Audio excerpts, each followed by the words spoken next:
తాకట్లో ఉన్న మీ బంగారాన్ని విడిపించి ఆ రోజు ఆన్లైన్ రేటుకి కొంటాం. Sharma gold company. ఇద్దరు పిల్లలతో కలిసి రైలు కింద పడి ఆత్మహత్య చేసుకున్న సాఫ్ట్వేర్ ఇంజనీర్ విజయారెడ్డి కేసులో మిస్టరీ ఇంకా వీడలేదు. వారు మృతి చెంది 5 రోజులు గడుస్తున్న పోలీసుల విచారణ ముమ్మరం చేస్తున్న కొంచెం కూడా క్లూ లభించడం లేదు. అయితే ఇప్పటికే ఈ కేసులో 8 మందిని పోలీసులు విచారించినట్టుగా సమాచారం.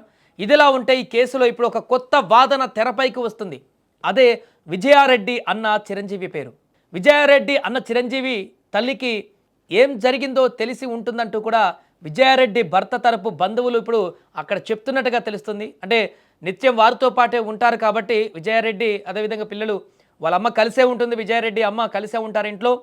అదేవిధంగా విజయారెడ్డి అన్న కూడా అప్పుడప్పుడు ఆ పిల్లలతోని గడపడానికి లేకుంటే అక్కడికి వస్తూ పోతుంటాడు కాబట్టి వారికి ఇంకేమైనా విషయాలు తెలుసుంటాయేమో అనేటువంటి ఒక అనుమానాన్ని వ్యక్తం చేస్తున్నారు భర్త తరపు కుటుంబీకులందరూ కూడా. దీంతోపాటు ఇక్కడ స్థానికులు చెప్తున్నటువంటి కొన్ని అంశాలు కూడా ఇప్పుడు విస్తుపోయేలా కనిపిస్తున్నాయి. ఈ కేసులో సరికొత్త ట్విస్ట్ ఏమన్నా నెలకొనబోతుందా అనేటువంటి ప్రశ్నలు కూడా ఉత్పన్నమవుతున్నాయి. అక్కడ స్థానికులు చెప్తున్నటువంటి కొన్ని విషయాల ప్రకారం వారు అనుమానాన్ని వ్యక్తం చేస్తున్నారు. వారు కూడా ఎందుకంటే ఇంత ఘోరమైనటువంటి ఘటన వారు ఊహించలేకపోతున్నారు, ఆ దారుణాన్ని డైజెస్ట్ చేసుకోలేకపోతున్నారు.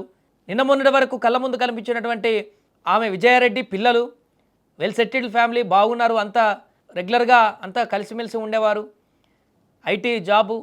అలాంటి వ్యక్తులు తరంతరతం బలవంతంగా పిల్లలతో సహా మృతి చెందడం ఏందనేది వారికి అర్థం కావట్లేదు. దీని అనుకో కారణాలు ఏంటి అనేటువంటి ఆ యొక్క ప్రశ్న కూడా స్థానికుల్లో తొలిచివేస్తుంది.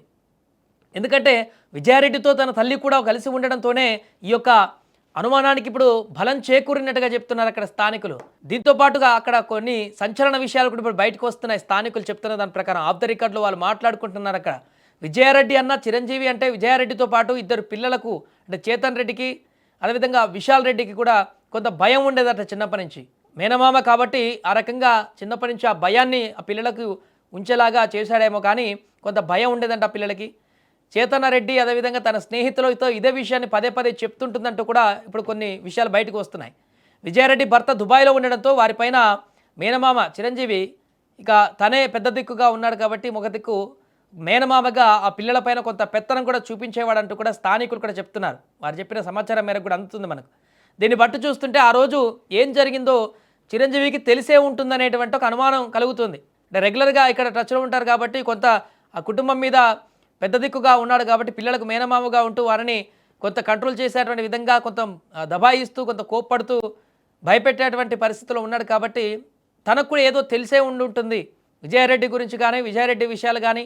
ఇంత దారుణమైనటువంటి సిచ్యువేషన్కి వెళ్ళడానికి ఆ యొక్క అన్న విజయారెడ్డి అన్నకు కూడా ఏదైనా సమాచారం తెలిసే ఉంటుంది, తనను అడిగితే ఇంకేమైనా వివరాలు బయటకు వచ్చేటువంటి అవకాశాలు ఉన్నాయంటూ కూడా ఇక్కడ స్థానికులు మాట్లాడుకుంటున్నటువంటి సందర్భం ఏర్పడింది. అందుకే ఇప్పుడు పోలీసులు అన్ని కోణాల్లో కూడా దర్యాప్తు చేస్తున్నారు. మొదటి దశలో విచారణ కొనసాగిస్తున్నారు, అందరితో మాట్లాడుతున్నారు. ఎక్కడైనా అనుమానం కలిగి ఇక్కడ కొంత కాంప్లికేట్గా ఉంది ఇష్యూ అనుకున్నప్పుడు దాన్ని ఇంకొక రకంగా డీల్ చేసి దర్యాప్తును వేగవంతం చేసి తమ స్టైల్లో వివరాలను రాబట్టేటువంటి ప్రయత్నం చేస్తారు. సో ప్రస్తుతం ఈ కేసుకు సంబంధించి ఇంకా కంక్లూజన్ అయితే దొరకలేదు. అనేక ప్రశ్నలు ఇంకా కొనసాగుతూనే ఉన్నాయి. దానిలో భాగంగా వస్తున్నటువంటి ఈ అనుమానాలు అనేటివి తీవ్ర ఆందోళనకు గురి చేస్తున్నాయి. ఎవరైనా కారణం కావచ్చా?